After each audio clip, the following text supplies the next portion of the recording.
ने कहा था 75 पार की बात की थी, पर जो उनकी गाड़ी है वो 40 पे जाकर रुक गई थी। आज आप अगर देखेंगे बीजेपी ये भी नहीं कह रही कि उनकी 50 सीट आएंगी। और हमने जो 75 पार का नारा दिया था उसके तथ्य था, आधार था, क्योंकि पिछली बार हमारी 10 की 10 सीटें आई थी, 79 सीटों पे हम जीते थे, इसलिए हमने 75 पार का नारा दिया। उन्होंने पैराशूट के जरिए से एक कोसली के विधायक को यहाँ भेज दिया, जिसको यहाँ की समस्याएं नहीं पता। रेवाड़ी जो वर्षों से एक बार रणधीर जी आए थे, लगातार एक ही परिवार का राज रह रहा है और रेवाड़ी बहुत सारी चीज़ों से वंचित है। मैं आपसे भी कहूँगा, आप अगर उनसे बोल दें कि आप मुझे नई बस्ती ले जाएं, तो वो आपको नई आबादी पहुँचा देंगे। अगर उनको कहेंगे खरखड़ा जाना है तो वो खड़गवास पहुँच जाएंगे। उसको इस बात का अंतर का नहीं पता होगा। चिरंजीव राव क्या कहता है, जब मैं रेवाड़ी रहता था तब तो चिरंजीव राव इस दुनिया में ही नहीं आया था। वो आदमी भी कहता है कि वो बाहर का है, तो ये बड़ा दुर्भाग्य है। क्योंकि उनको कोसली से नकार दिया, कहीं ना कहीं उनको टिकट देना था, तो एक बलि का बकरा बनाने के लिए उनको रेवाड़ी भेजने का काम किया। मेरे को उनके साथ सहानुभूति भी है कि पार्टी ने उनके साथ ऐसा अभी बच्चा है, वो धीरे धीरे समझ जाएगा, सीख जाएगा। ये ठीक है कि विरासत में मिला है, इसलिए बड़े बोल बोलता है।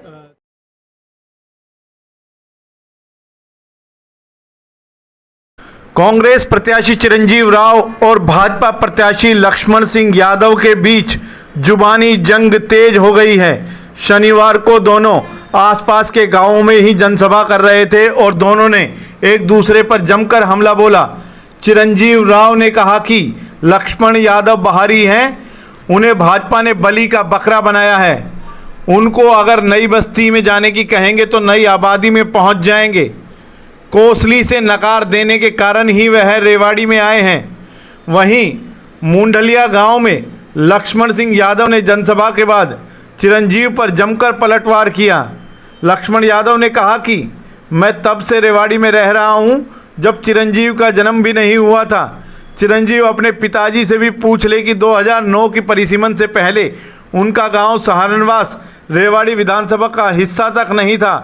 उन्होंने कहा कि इटली वालों की मदद करने वाले बाहरी हैं, मैं नहीं। उन्होंने चिरंजीव को बच्चा भी। देखिए, बीजेपी तो हर बार लोगों को भ्रम में काम करने का करती है। जिस तरह उन्होंने कहा था 75 पार की बात की थी, पर जो उनकी गाड़ी है वो 40 पे जाकर रुक गई थी। आज आप अगर देखेंगे बीजेपी ये भी नहीं कह रही कि उनकी 50 सीट आएंगी।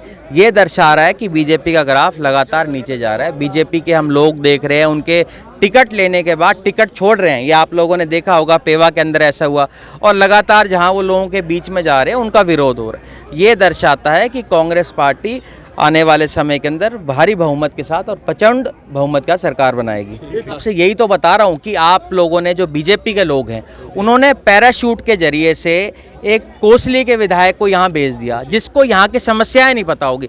अगर मैं आपसे भी कहूँगा, आप अगर उनसे बोल दें कि आप मुझे नई बस्ती ले जाएं, तो वो आपको नई आबादी पहुँचा देंगे। अगर उनको कहेंगे खरखड़ा जाना है तो वो खड़गवास पहुंच जाएंगे। उसको इस बात का अंतर का नहीं पता होगा। और मैं मानता हूं कि उनकी अपनी गलती भी नहीं है, ये तो उनकी पार्टी ने, क्योंकि उनको कोसली से नकार दिया, कहीं ना कहीं उनको टिकट देना था, तो एक बलि का बकरा बनाने के लिए उनको रेवाड़ी भेजने का काम किया। मेरे को उनके साथ सहानुभूति भी है कि पार्टी ने उनके साथ ऐसा किया। आने वाले समय के अंदर जब वो लोगों के बीच में जाएंगे तो कोसली के लोग भी बहुत रेवाड़ी में रहते हैं, वो भी शायद उनसे सवाल करेंगे कि आपने हमारे लिए क्या किया था। और बीजेपी के अपने पदाधिकारी कह रहे हैं कि कोसली के नकारे हुए को रेवाड़ी स्वीकार नहीं करेगी। देखिए, कापड़ीवास जी हमारे बड़े हैं, बुज़ुर्ग हैं और हमारे वैसे रिश्तेदार भी हैं, और हमेशा उनका आशीर्वाद मेरे साथ रहा है और मैंने उनका आशीर्वाद हमेशा लिया है, हमेशा पाया है। अब ये आशीर्वाद तो हमेशा मेरे साथ है उनका। पिछली बार भी उन्होंने, जब मैं चुनाव जीता था, उनका आशीर्वाद लेने गया था। जीतने के बाद आने वाले समय के अंदर भी नहीं, वो उनका अपना खुद का फैसला है। बहुत बड़े वो राजनीतिक हैं इस इलाके के, उसका बहुत अच्छा रिस्पांस मिल रहा है और लोगों का मन बन चुका है कि भारतीय जनता पार्टी का कमल खिलाएंगे इस बार। रेवाड़ी जो वर्षों से एक बार रणधीर जी आए थे, लगातार एक ही परिवार का राज रह रहा है और रेवाड़ी बहुत सारी चीज़ों से वंचित है। वो सब लोग समझ रहे हैं, इस बात को जान रहे हैं। इस बार लोगों को परिवर्तन का मन है। ये चिरंजीव राव क्या कहता है, जब मैं रेवाड़ी रहता था तब तो चिरंजीव राव इस दुनिया में ही नहीं आया था। वो आदमी भी कहता है कि वो बाहर का है, तो ये बड़ा दुर्भाग्य है। और चिरंजीव राव अपने पिताजी से भी पूछ ले अगर 2009 से परिसमन में उनका गांव भी सहारनवास नहीं आता था, वो भी बाहर का था। तो आज हम भारी हो गए, और बल्कि भारी करते करते ये तो सबसे बड़े बाहर के हैं। इटली वालों की मदद करने वाला इस देश का कैसे हो सकता है? अभी बच्चा है, वो धीरे धीरे समझ जाएगा, सीख जाएगा। ये ठीक है कि विरासत में मिला है, इसलिए बड़े बोल बोलता है। हाँ, मुंगेरी लाल के हसीन सपने, उनको देखना चाहिए। ये तो जनता फैसला करेगी कौन 75 पार आएगा, किसकी मेजोरिटी आएगी। ये इतने ज़्यादा बड़ बोले ठीक नहीं होते। और हमने जो 75 पार का नारा दिया था उसके तथ्य था, आधार था, क्योंकि पिछली बार हमारी 10 की 10 सीटें आई थी, 79 सीटों पे हम जीते थे, इसलिए हमने 75 पार का नारा दिया था। उनका क्या आधार है बता दें। इस बार भाजपा की जीत होगी। लोगों का जन समर्थन आप देख रहे हो, माताएं बहनें कितने उमंग उत्साह से यहाँ आई है।